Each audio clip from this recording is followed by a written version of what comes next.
Most of you know both of us, but I'm going to begin with Jim's biography anyway, because there are things in it that I think some of you don't know. And what are you leaving? I'm embarrassed.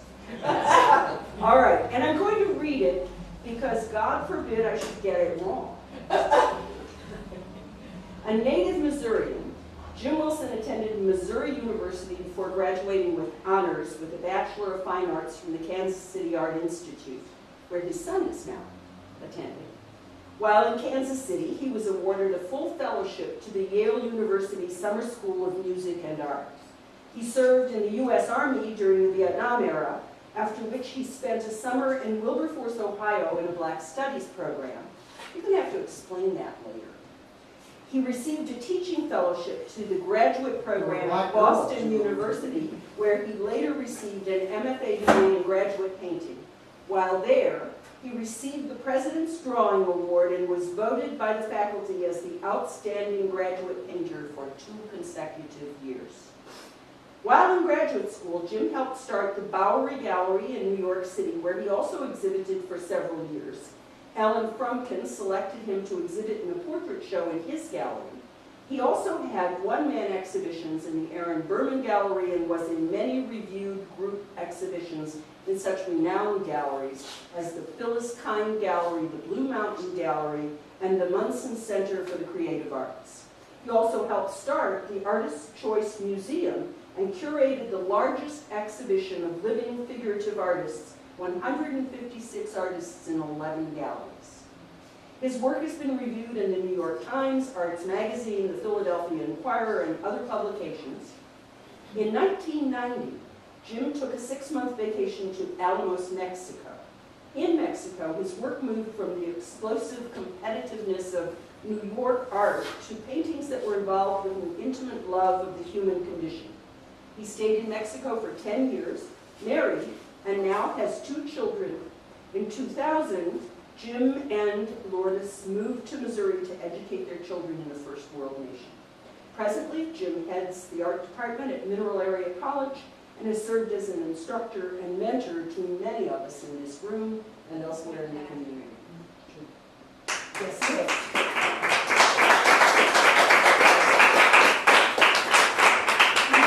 I knew all of that about you. I think that's in War and Peace. I think so. Yeah. And we have more students from Mineral Area College in art schools across the country than any other community college in the state of Missouri. And he's able to get these scholarships, which is also Yeah, we do. They call us. Good record of that. The reason we're here tonight, despite the fact that it's all about Jim, is that it's also all about the art colony and the summer school of art. And the fact that we're celebrating the 80th anniversary of the founding of that summer school of art. 2 years ago, we marked the celebration of the founding of the colony itself. But in some ways, this year is even more exciting because the Colony Art School, we think, had a very lasting kind of impact. It was an exciting time both for the artists and the students and the community. Things were happening here that were waking people up to the world outside of quaint little St. Genevieve. Some of those things probably eventually led to the demise of the colony and the School of Art. But certainly it was a time that we all would have enjoyed and that we can learn from today. And one of the most interesting aspects of it was the coming together of the ideas that were going on in the outside world. Now, St. Genevieve, in case you hadn't noticed, can be a relatively insular kind of place. It's not that we're not well informed, it's just that we tend to be selective about what we want to be informed about. During the period when the colony artists, many of whom were from the St. Louis area, some from other kinds of places, some who had come to the St. Louis area from far away, when those artists were gathered here, the scope of the interest in the world, in this community, had to have been impacted. And those days were highly political days. It was a period when the country, in 1932, when the colony was started, was the first main year of the Great Depression. By the time the school started in 34, many of the programs that eventually helped bring us out of the Depression were in place, but people were still suffering economically and in other ways. And of course, the clouds of war were forming in Europe. So there was a lot of fodder in terms of political topics and political interest. And that connection between art and politics is what we're here to talk about tonight. Because this man, he wasn't here in the 1930s, but he was in New York in the 60s and the 70s when very exciting things were happening. And there you go. Okay. I think a preface to all this is that Roosevelt's WPA projects led to the artist projects, which allowed Jackson Pollock, de Kooning, and a ton of artists make paintings and just take them to the WPA project and get money. So they made lots of painting because they could get a lot of money for every painting got some amount of money. And this is separate from the mural project. Oh, yeah. So many of the colony people were involved. Well, yeah, probably so, because Benton was involved in it and some of these people.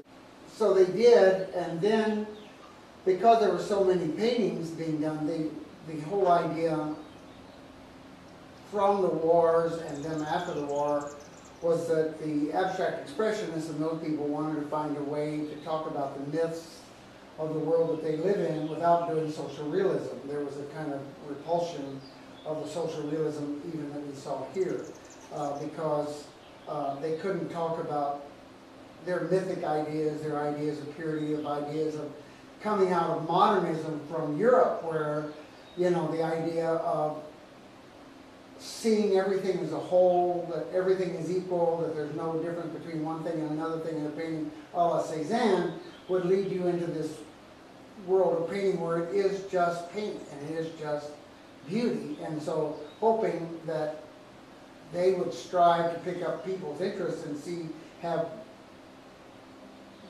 people's sense of beauty just coming from seeing these amazing paintings, which was Pollock and de Kooning and Morris Rothko and so many people.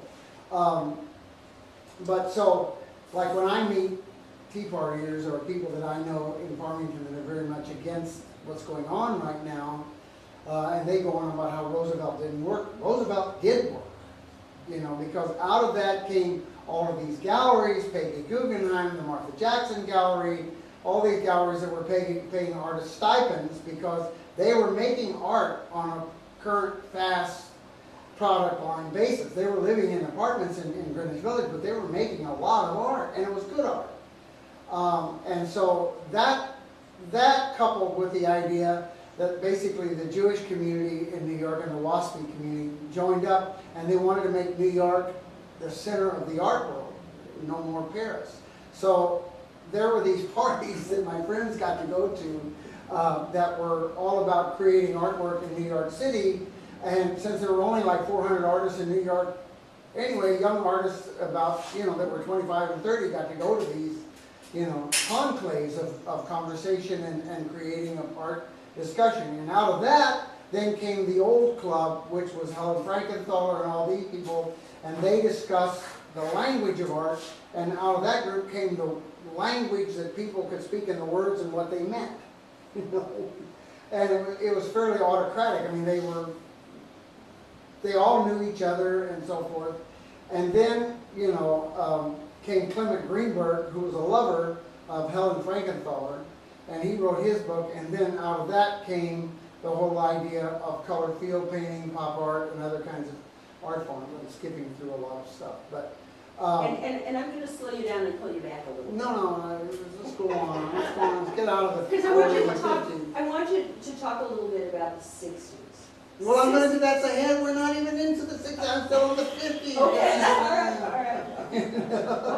I mean, de Kooning was the 50s after all, and you know, when I arrived there, everybody had to go to St. Adrian's or Max's Kansas City. You went to Max's Kansas City a lot, didn't you? No. I was a big bar girl. Well, anyway, that's where Andy Warhol and all these people met. So we're now headed toward the 60s. So that's to give you, I was just trying to lay in a kind of thing that there was this artistic community built by several things: the government, the Jewish community, the just basic energy of about 50 or 100 artists that were really, you know, energetic. Pollock was actually living with Thomas Hart Benton, and they took care of him and raised him and so forth, and then they felt fairly upset when he disenfranchised them and became an abstract expressionist art. And what they did, what Pollock did in the very beginning was really work with mythology and work with sort of Freudian or those sort of psychological imagery. And he's copying, everybody's copying Picasso. Everybody doing Picasso. Doesn't matter. And so that influence, but that all kind of grew. You know, the stories of Pollock being the rough guy and being in Peggy Guggenheim's fireplace is not really the most interesting thing, you know, or their bohemianism. It's the fact that they were working. They were working hard and they were making money. All of them. You mentioned Picasso. His most famous work, probably, is Guernica.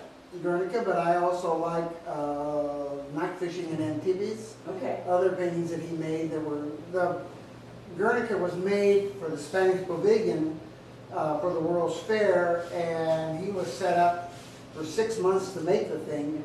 As he's doing, he's in a castle where he's painting a portrait of his girlfriend, Picasso's paintings, and then in the third room he's painting Guernica. In the other room, what's her name?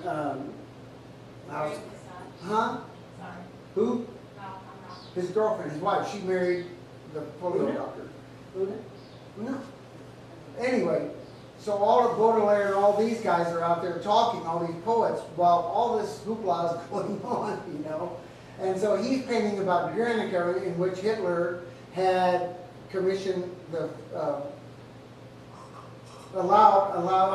Franco had allowed Hitler to come involved in the city of Guernica just for target practice. And many people, you know, it's kind of blown up city. And so this is really, aside from Goya's 3rd of May, is the anti-war painter of all time. I mean, now I think in the Spanish Museum they have the 3rd of May sometimes beside the Guernica. And what's nice about both of those paintings is, as those artists set out, they really don't know how to paint the painting. I mean, Goya, and if you see it, it has so many different kinds of painting styles in it. There's scraping, there's, you know, kind of old-time painting, there's modern stuff, and there's like that kind of painting. And he really doesn't know how he's going to make that happen. And the same thing with Picasso's Guernica, where he does tons and tons and tons and tons of drawings of these things, of the crying woman, of the dead soldier, and he decides the soldier has stars in his hand, the whole galaxy is in his hand, and then he decides that the whole thing should be in black and white, like a newspaper, and he doesn't use a newspaper texture, but he kind of imitates the newspaper texture in the middle of it. And he uses electric light, firelight, several different kinds of light, and of course he has the monitor bull, which is always him, the sign of masculinity. Did that painting have an influence in this country, not just in terms of Picasso's art, but in terms of that connection between art and politics, since it is an anti-war painting? It's hard to know. I mean, it was in New York until, what, when? Like 65, 70, or 80, something like that. It was there for until when Spain went back to the king, then that painting got shipped back to Spain. So it's been, but it was here for a long time. We thought it was just like here. Yeah, it had an effect on a lot of people, but the thing is, like, when I come into the picture is 1968, something like that. Then I arrive in Boston, and I had come out of the army where all of us were against the war too, you know, but The Vietnam War is raging. The Beatles are raging. You know, hootenannies and all these kind of, you know, folk singers are around, you know, and Of course, 68 was Chicago, the convention, yeah. the anti-war. But when I was there, stuff when I that's going on arrived, there. like, I just wanted to go to art school, you know, because I was out of the Army, and, you know, if everybody's walking like they smoked dope, so if you didn't smoke dope, you at least had to walk like you smoked dope. and everybody had, you know, this kind of alternative living thing going on, and then there were, I mean, I arrived at Boston University, which was a very conservative school, where you really learned how to paint the figure, which, if I had any brains, I'd have done that. But they were painting in brown, they were doing anatomy, they were doing, you know, like red paintings where you wipe off and you kind of pull the painting out and all that kind of stuff. And I hated that stuff because my teacher came to me and looked at my painting, because I could paint just like Cézanne. I knew everything about Cézanne. And he looked down and said, well, I can see you paint a bunch of apples, what else can you do? And I was looking at those apples like they were geometry. You know, I didn't see them as apples. I saw it as a geometric painting. And then I walked outside and I realized there's this war going on. There were the Beatles, there's all, you know, a lot of, I remember walking down the street, this girl says, oh, I remember him. He was in a fraternity last week, and now he's a Hare Krishna guy, you know.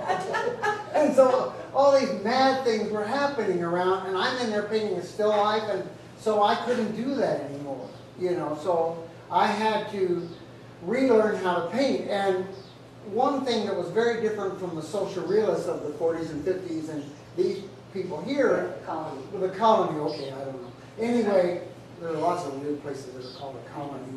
Our colony. You know, our colony. I mean, it could be, you know, like zombie wives, you know. But anyway,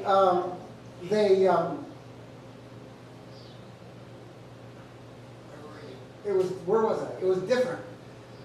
We learned how to paint. In other words, I studied Bruegel, I studied Titian. I had my teacher, friend Paul Georges, who became my father figure for 20 years, had me go teach the graduate students. I was a graduate student. So I went to teach the graduate students so that we could meet at the Boston Museum and go through the Boston Museum every Wednesday and Thursday all day long, you know. So they were kind of pissed at him that I was actually teaching the graduate students, but he said, well, I'll tell you what to say, and you just go over there and tell them, you know.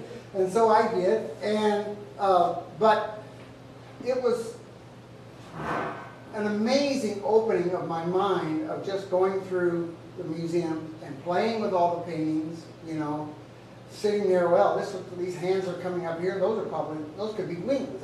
So he's talking about how the arms here are wings instead of arms, and we would just play with what the paintings meant, how they were done, how the volumes were made, in and out of the space, you know, the organization of the figures, how they're, you know, small objects in the foreground, big objects in the top ground, you know, all of these ideas, just painting ideas. So I came out of graduate school not really knowing how to do this stuff, but doing it. I mean, his idea and everybody's idea, well, if you have an idea, you'll figure out how to do it, you know, because the world is so full of nonsense. His idea was you go to art school and you walk up the stairs, and then you walk down the stairs, and they say, no, you did all that wrong. You didn't walk down the stairs right, you didn't move right, you didn't do this right, you didn't do that right, your anatomy no good.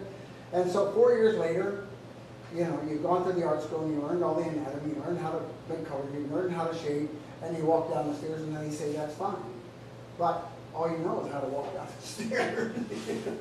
And there's all these things you don't know. So I began to paint women stabbing themselves on the street corner. You know, I painted mothers handing decapitated heads to their family on the dinner table. You know. What was behind that stuff? Well, it was anti-war stuff, because I thought, you know, as much as they're blaming this on men, because everybody didn't understand the Vietnam War anyway. I mean, we were stupid kids, you know. I mean, we're really about the same age, so you can say that. We kind of really thought that those James Bond movies were in some way true, that there really was a conspiratorial force making us do things, you know. And you know, then came the Kennedy assassination. Of course, everybody ever since has thought there's a conspiratorial force making us do things we don't want to do.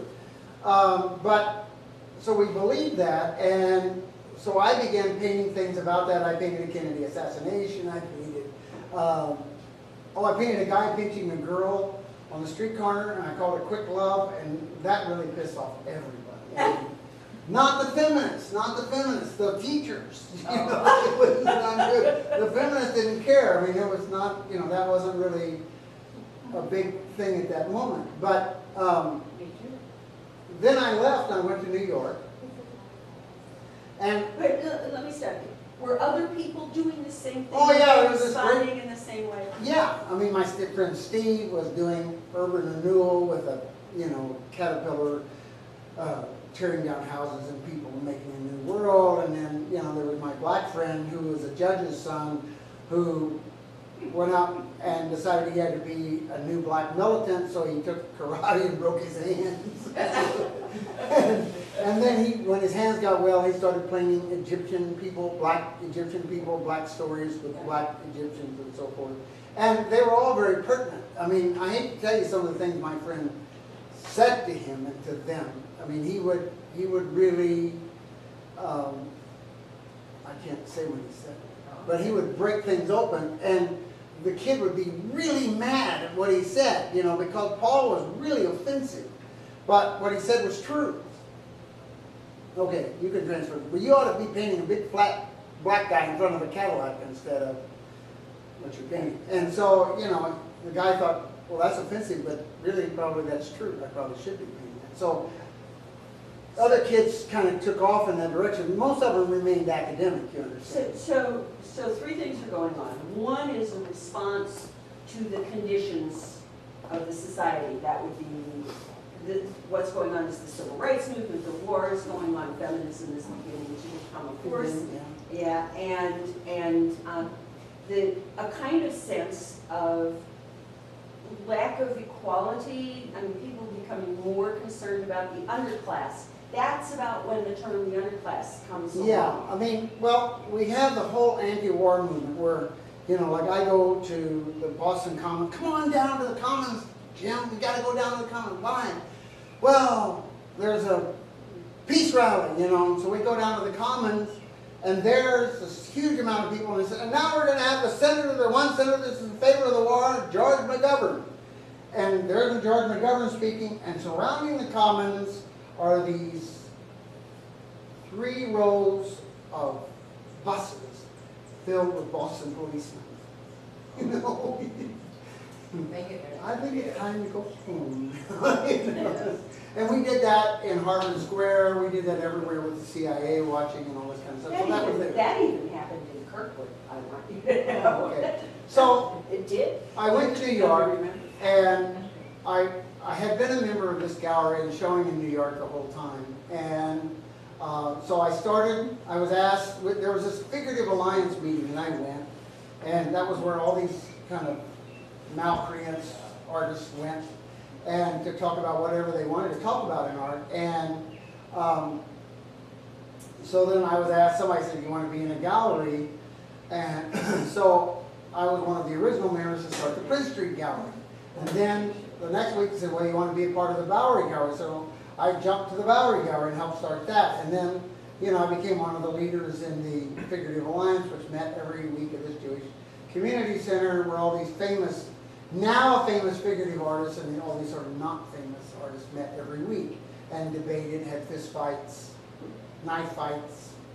You know, if an American critic would come there, they'd rip them apart. You know, it was, you know, not a really friendly environment, you know. But it was. I mean, I criticized some guy's painting, and then they said, okay, well, you put your painting up there beside him, you know. So I went up there, and the guy going, you haven't got a bad eye, you son of a bitch. So it was real. You know, these were real people doing real things. And at the same time, then, of course, we saw the color field painters as a completely different world and the enemy, because we weren't allowed to show our figurative paintings. We were not allowed. You might. I will. You might tell people what color field. I will. Yeah. So they, she's a fast woman. They've always said that about me. Lourdes, are you calming me down now? Lourdes is calming me down. Okay, so. They want you to explain color. I will. It's color. It's not figured. No. But anyway, so this is going on at the same time I meet the socialists, the Social Democratic Party. Okay. And they are saying things that are completely confusing to me. I've never heard this kind of talk before. It was completely real political talk. And at the same time, the colored field painters are going on where, you know, we'd all grown up loving de Kooning, not Pollock so much, but de Kooning, you know. And then, so they are now a commercial entity. And colored field painting comes out of abstract expressionism, which legitimately comes out of the 40s and 50s and 30s as a kind of anti-war statement, as a kind of way of talking about your stream of consciousness, your impulses for sensuality, your sense of beauty, and not having the subject or the narrative get in the way of what you're trying to do. And Terry, you're talking a lot, you know? I've got to have your attention. And so their paintings are now moving from expressionism to the idea of having now not paint put on the page, but having paint that sinks into the page so that there is no surface, and so that the painter, the viewer is not seeing the surface of the painting, nor the subject of the painting. They're seeing the color experience and color idea of the painting. And my friend Dan Christensen, who was kind of a wild painter in Kansas City, a huge drunk, and you know.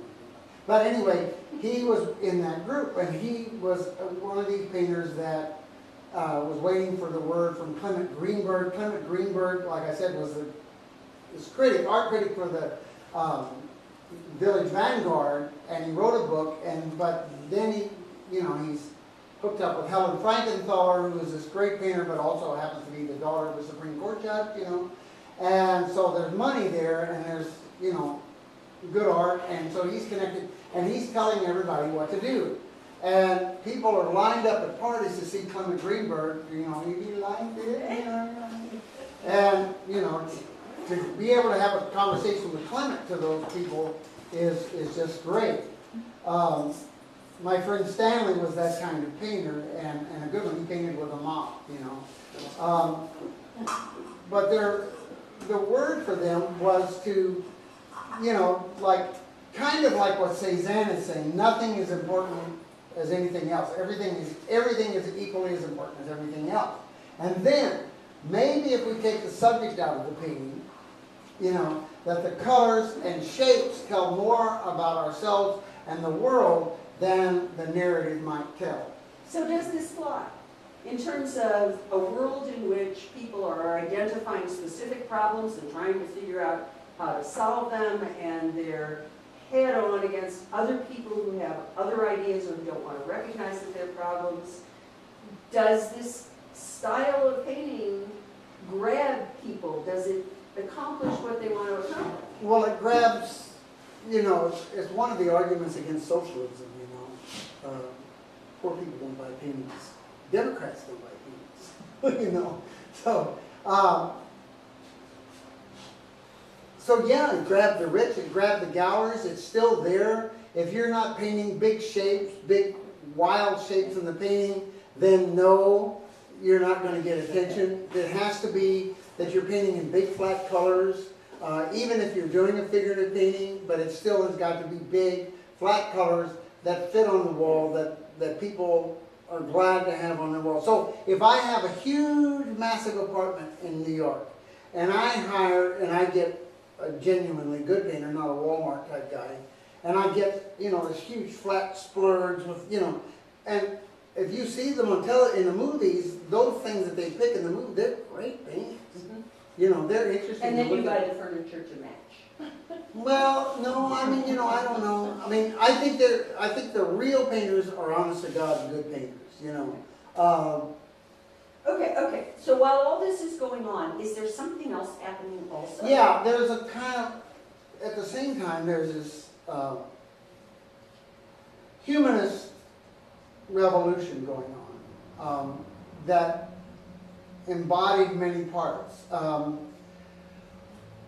My teacher, Paul Georges, invented the idea of having all of his friends in a painting. So he painted a 16-foot high, 30-foot long painting of all of his friends on the street of New York, with his young daughter coming out of the steam. You know how those steam vents come up? Well, she's coming up as the muse out of that, you know. And his grandfather, who's a famous photographer, is flying down with his camera. So all the people in the painting who liked figurative painting were looking at the model, and all the abstract painters were looking away. And my friend Ed was so pissed to this day that he's looking away. He was an abstract painter, and he was the best friend of the family. You know, and then the feminists got on him now. Now they got mad at him because all the people in the painting were men.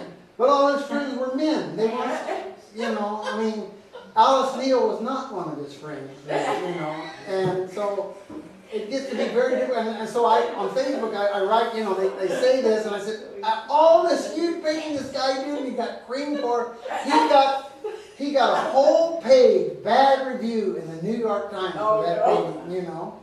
And so it made him famous, of course. You know.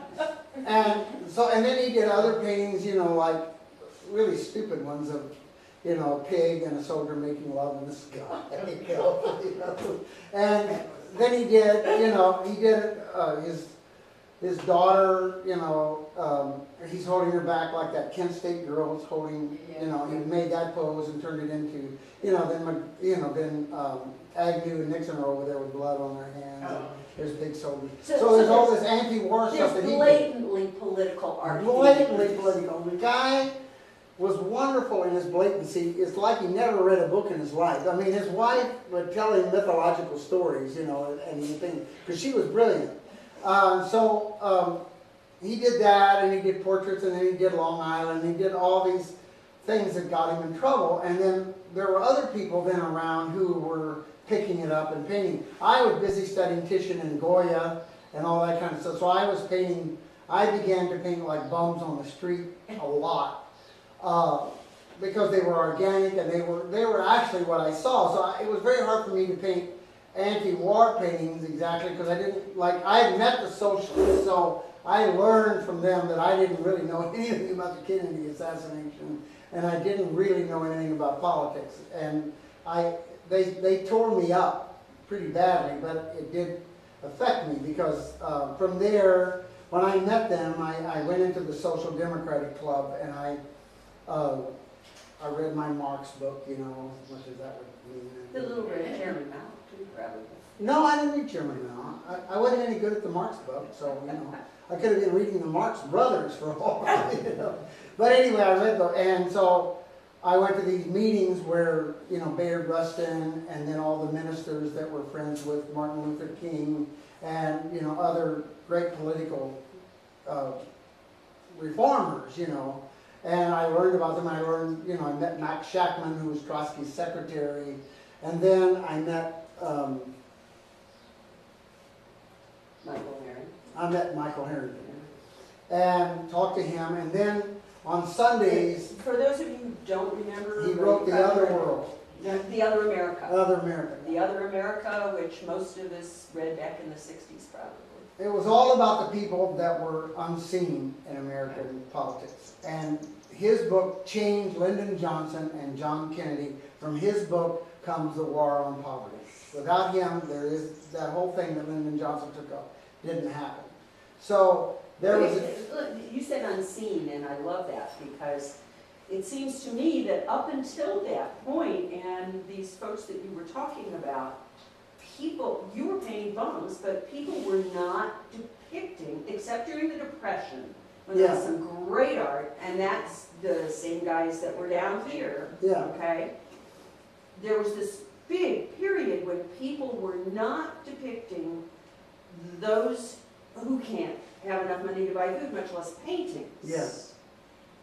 And so there's a change at that point. Well, for sometime in me, the 60s. there was, I guess you would almost call it a trichotomy, because when I came down from Boston University, and I was in a show in the Bowery Gallery, you know, it's like, God, I'm in graduate school, I'm in a show, and I start to walk in, and there's all these Cadillacs on the Bowery. Do you know what the Bowery was? You know, that's where all the drunks were in the world. It's the pits, you know. But there's all these Cadillacs going on the street because they think something's going to happen. And then in the show are my friends and I having the show, and I look down the street, and there's a guy falling out of the third floor window, you know. And at that point, my life was changed forever. I was never going to be able to go back to the nice middle-class kid that I was in Missouri. It just couldn't happen. And so I also couldn't really become, you know, this aloof person making modern art that didn't have really very much to do with what I thought was society. So I had to teach myself how to paint in a way that would make an effect on the modern art world, but also be what I was thinking about. Does that make any sense? Yeah, and on that, I want to say that my favorites of your paintings are those paintings which depict ordinary people or people who maybe aren't as well off, and you brought one for sure that depicts that. But my favorite painting of all of yours, I think, is the mechanic who hangs above your desk in your office at Mineral Area College. Yeah, never been shown. Why? Well, I had a dealer in New York who was in St. Louis, who was very nice, but she really kind of accepted us for doing kind of semi-abstract expressionist landscapes, you know. So anything that wasn't going to be sold for $500 to a nice young couple really wasn't very popular. And I paid, you know, when I moved to Mexico, I had to survive, so I painted portraits, and I painted murals, and I painted some weird paintings, some. Yeah, I think a lot of people who heard your talk at Mineral Area a couple of years ago have seen the portraits, which are just drop-dead gorgeous, and I don't think there's any disagreement about that from anybody who's seen them. But the really interesting paintings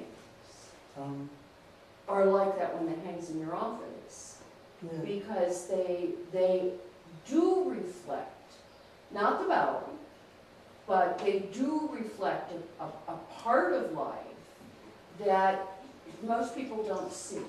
Yeah. And I think that that's a really important kind of thing, and I think that in and of itself is a kind of political statement. It is a political statement. I mean, like I say about the man falling out of the window was a turning point, and like this conversation is such a help to me because I'm operating in a vacuum here. And so, like, it's very hard for my poor wife to understand why I'm making these terrible paintings that nobody buys, you know.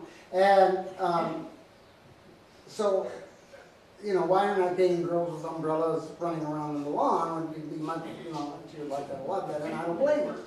But I have this other thing, like I say, that remains unchanged. So, like I said, I went with the socialists. I was there for a while. I listened for 3 or 4 weeks to these debates between Max Schechtman and Michael Harrington about the Vietnam War. Michael was against the Vietnam War. The Democratic Socialists were for the war because they thought that you had to have capitalism before you could have communism and then socialism. So I couldn't take it anymore. I couldn't take it when people were saying to me, until you've considered everything, you're overcommitted. Oh no. You know, or the fact that, well, everything is political, which it is. Everything is political, you know, but it's hard to live by that kind of rule. You know, you have to, there has to be a place where you can kind of come out and enjoy the world. So I quit, and I had this huge fight with them, and then I walked out and the sun shining in New York, and I thought everything was pretty good. But then they watched my house for 3 weeks to make sure I wasn't a something, you know. Working for the Soviet Trotskyite or something. Anyway, so, huh? Yeah. Well, it's time to do that, and I need to get out of the way so you can do that, so you can go over. Well, you could lay in front, I could just talk about you. No. You're a social entity. I mean. So, like, I am not painting huge political efforts. I may start, you know, with Allie and I have these conversations, and they're great because we talk about her work and my work and what she thinks she sees in my work, and so fortunately it's been the first artist around here that I can talk to, even though we don't really paint the same or similarly, and she has her concerns, I have my concerns. There's a lot of common ground, only you would never know it. This painting was particularly hard for me because I had just come back from New York, where I felt I had success, and I felt terrible, you know, because there's all these ideas in New York, and you know, to go to the Metropolitan Museum really takes 3 days, you know, and all the artists are around. And so, and this dealer told me that I had too many things that distracted people in my paintings. And so I tried to take some stuff out. But for instance, there's not a mailbox here with a red thing hanging down. That's my big contribution to simplicity. But I really did see this guy. Pull it to the right. There's a glare on Hannah and the left. That's much better. That's fine. Yes, much better. Now it's a moving picture. Can we Much better. move this shrink? Yeah. So anyway, so how am I going to wildly wave my arms if, you know, I have to hold this? Anyway, I saw this guy, and we did have Hannah as a model, and we had a very nice group, very nice club called The Vault, where jazz singers and punk rock singers and folkloric singers, you know, all kinds of people came to sing. And I liked them, so I made a painting about them. And I was sorry they were gone, but I made this painting really originally in a watercolor about where singers come from. So I had a punk rock singer coming out of the house and him crawling on the lawn. And that sat around for 6 months, and then I just one day started to paint it. And my brain right now, because like my students have a very hard time when I say paint anything you want, you know, they go, you know. Otherwise they have all these wild ideas and want to tell me what to do. But my brain right now with narratives is like, if I stop here, there's a picture. You know, it's just a merry-go-round going around with stories all the time. I think of them all the time. And so he was crawling, and he had a big belly and boobies and everything. And then I decided that wasn't socially acceptable for I have a very nice wife, so, you know, yeah. So I put a Hawaiian shirt on him, my Hawaiian shirt, you know, which I thought was just as funny, actually. And then he's playing with a purple elephant, and there she is, the daughter, kind of all pissed off at her father, like most daughters probably are about their fathers, and my son is about me. And he's just playing with his toys out on the lawn. So I see this guy every day, and he's funnier all the time, you know.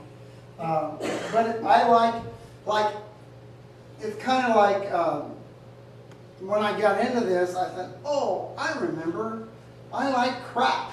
I like painting crap. I mean, one of the things that I kind of like, I'm thinking about right now, well, I'm thinking about a painting of coming home and seeing everybody crying when they announced that my mother was dead. And then I'm thinking about painting wrecked cars out in Dill Run in front of the house with kids playing and all the crap that they have. You know, it's wonderful stuff, and I don't know. And I also paint a lot of times, like Allie knows, I paint about circuses and The circus performers in the gondola. yeah, and all that. The people at the Catholic picnics that dance and they can't dance anymore. You know, they're 45 and they got the tight pants and you need some outfits like that. Yes. So with those outfits, like you need to get together. One of the things I like is to really set up a situation like this and then have your stream of consciousness just flow. My grandmother was great at that. But so this is a scene that I had painted before, and I like it as a kind of crappy barn, middle class, you know, it's suburbia, and yet it's a barn. I mean, there are houses around there, and then we have the electric, you know, Looks like a station there. reservation. Huh? Looks like a reservation. With the electric Yes. stuff? It does. Or a commune. Commune, yeah. The commune, which they said in the 60s, everybody likes a commune, but everybody only wants to play the piano. They don't want to go out and dig the garden. But so, this didn't go so far as to have pigs and my grandmother and a whole bunch of stuff in it. It has, you know, these young women swimming in a dirty pond, you know, which we kind of did stuff like that. I don't know what you did. But, I did that. I did. you know, and it was dirty, you just kind of I still do. push the muck away. You have to clean your swimming pool. Yeah. Anyway, then, you know, the horses, and it's just, and I also kind of, at this point, wanted to make a painting that was in some way friendly, you know. But they're really about, again, about people that, you know, I mean, I don't know how that guy makes a living. He's now got all the kids, and everybody's living there now, so, you know, and it's fun to talk about them, and it's fun to talk about them, and you have to be very careful to kind of, like Bruegel was very good about avoiding that, making fun of people and telling a story, and even if he had the Massacre of Innocents, it wasn't really super bloody, you know, he managed to do all these things and be able to, and so what came out of the Figurative Alliance and what came out of all that social commentary and social realism, and from a very wonderful painter named Rissover, was to simply paint your own world. But these paintings, God, I thought that was a great ending line. no, it's not a great ending line, because I want to ask you another couple of things. These paintings do the same kind of thing that Bruegel does, and the same kind of thing that the wonderful photography and social realism paintings of the 30s did, which is to give people a glimpse into a world which they may not inhabit. And I think that part of how politics and art come together is being able to step out of that little box where you're a WASP Democrat of a certain age and be able to see the rest of the world. Yeah. Is that one of the main things that art can do? And it can, I don't know, it's what I do. I like to see things, like, I saw this guy and my mind went click, you know, and I love looking into that, and I love making, you know, an organization of color where blue came around this kind of green, and, you know, to be able to get to paint the cars. I mean, one of the things that happened was we had all this arguments at Boston University like that, and Paul comes out, and we walk out and says, okay, so now you're free. You don't have to be anything. You don't have to be stuck in a corner like the abstract expressionists and kill yourself like Pollock and de Kooning and Mark Rothko did. They got stuck, and then they're screwed, you know. So then look at this car. What is this car? Is it a reflection of everything around you? Is it blue? Is it a car? Does it have marks on it? Does it have scrapes? Is there a dent? What is it? You know, and at that point the car kind of goes, I don't know what that is, you know. And so you have to begin to look at it. And so I look at this and I kind of like, what is that? And I like the plants, you know, and then how important do I want them to make? I like the radio kind of thing. I like, you know, the basket that I think I got from school, actually, you know, the bushel basket. And then that canister. So, and we actually have this box of toys, so I let that be there. But it's fun to play with all that stuff, and just like Philip Dustin was, I wish you knew who he was, but he was a very good abstract painter. Wonderful, the best. And all of a sudden he decided to paint a figure. And so he paints Ku Klux Klan guys, cartoony like, riding around in cars and smoking cigars, you know, and they're big, clumpy, ugly figures, and they're very funny paintings. And for him, somebody said, well, what is painting about? And he said, well, in the 60s when I went to the gallery, and there's a Kooning, and he said, "What is your painting about?" And they both shook hands and they said, "Freedom." And they were very excited about that. And then when he's talking to me or talking to us, he says, "What I really think about painting is what you feel like when you leave the Garden of Eden. And what do you see? You know, what do you see honestly and without, are you mad? You know, I mean, leaving the Garden of Eden is actually the great gift, you know. We get to come out and enjoy all this stuff." So anyway, that's that. And then this one is, you know, more of a blue field painting with color spots. But yeah, I think, I mean, I did a lot of paintings like this. I did a lot of decapitated heads, you know. They were great. You could paint decapitated heads in a day, you know. It was like it would be 8 feet long, you know, and it's got, you know, crappy paint. And then I had cats crawling over the decapitated heads, and people actually liked them, you know. And then I did these paintings called Greek Greece, where I heard that there was this church where women danced with snakes. So I invented these women. In West Virginia. In West Virginia? My friend said it was in Louisiana, so I invented these. They do it in Missouri. They do it in Missouri? Not in my house, we don't do it. But so I invented these huge black ladies dancing with a big fat snake, boa constrictor, and I couldn't find out what one looks like, and I finally found Fergie and People magazine. They used that design. But I've always had fun. I always have fun. I have sketchbooks filled with drawings of ideas and things that I might like to do, you know. And What's going on nowadays that is stimulating artists? well, we've entered postmodernism, so, and we've kind of passed that. So there are a lot of people that are doing very good figurative work, and it's not a problem anymore. And there is even a super, like, you know, Israel Hertzberg, and a super realistic community that are getting a lot of attention for their good painting, how to paint well. And they paint well. They're not interesting to me, but they paint well. I'm jealous, you know, because they do palette knife paintings, or they do super detailed bodies that, you know, and then there's the kind of realist portrait community that's very important. In the gallery scene, I don't really know. I wasn't really moved when it was kind of, I kept seeing de Kooning everywhere, really.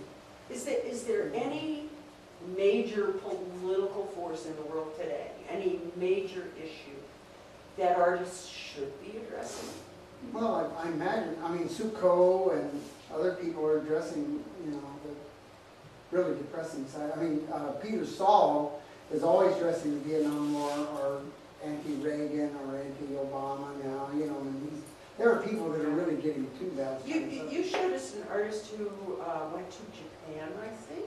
Oh yeah, Lisa Sanditz. Yes. And she's a little, I mean, similar to what I mean, she, and Rackstraw, my friend Rackstraw paints completely realistic paintings. He likes to paint really how industry has destroyed our environment or our culture, you know. So he liked to paint like Walmart and have people come up to him and say that used to be a wonderful field, and then he'd go up into Walmart. And he liked to paint, if he went to a chicken hatchery, he liked to paint chicken shit and then hatchery, you know. And Lisa does too. She likes to paint the crap, you know, with this thing in the background, or some lake where 2 people died, or she likes to paint crop dusting. And she went to Japan to see how our socks were made, and so she made the sock market, you know, a whole bunch of socks. So she's very funny, but she also is always full of social commentary, you know. She painted Mexico with all the little vans, you know, the gringos going down in their vans, you know, with the stoned out sky. You know. I think Banksy is probably one of the most popular. Who? Banksy, Yes, Banksy, yeah. political. Yeah. There are a lot Tell of people them. about Banksy. Well, he's a graffiti artist, and no one really knows who he is exactly. because you never can predict what he's gonna come up with. Or where. Right, Yeah. Watch Exit to the gift shop. yeah, Exit Through the Gift Shop was a documentary that he made. So it's all social commentary. Yeah, but he actually does paintings on And he's an buildings. excellent- and- Did he like paint this, could he like I've made seen like them little on paintings and then he television did that have it, shown and his then like, paintings. we just went to the way we put them on the wall. But- And then that was like really controversial. We probably, if we're going to give people a chance to ask you questions either in this format or just milling around the wine table, we should probably begin to close up. I closed Have it up you a thought few up minutes ago. another really wonderful closing remark? No, I don't know, I mean, Kevin and Ally, and there are a lot of artists that are doing interesting things out there. A lot more than when I came through. I mean, it was very painful to be, who I was at that time, still is kind of. But other people now, after Basquiat and Julian Schnabel and Eric Fischel and even David Hockney, the world, I think, really did open up. You know, dealers like it now. There are dealers that really like controversial things, and then there are a ton of dealers that really only like kind of what I say splashy between. The politics of the world of art is another whole issue, and we will invite you back to talk about that at some point, I hope. I don't know nothing. And those of you who aren't aware of it, Jim welcomes senior scholars into his art classes at Mineral Area, including the art history course Yeah, and the painting and ceramics courses. The summer session is about to end, but things will be picking up again in the fall. And even if you're not a senior scholar and you have to pay the full freight, it's Yeah. well worth it. begging. It's well worth it. And we thank you very much for spending the evening with us here. I know Lourdes just got back from Mexico, so this was a bigger sacrifice than usual. Well, she doesn't have to think about Mexico while she's That's here. true. That's true. And she gets to see her handsome husband dancing in front of her. So let's thank Jim, and now you have a chance to talk to him. Thank you. Thank you all.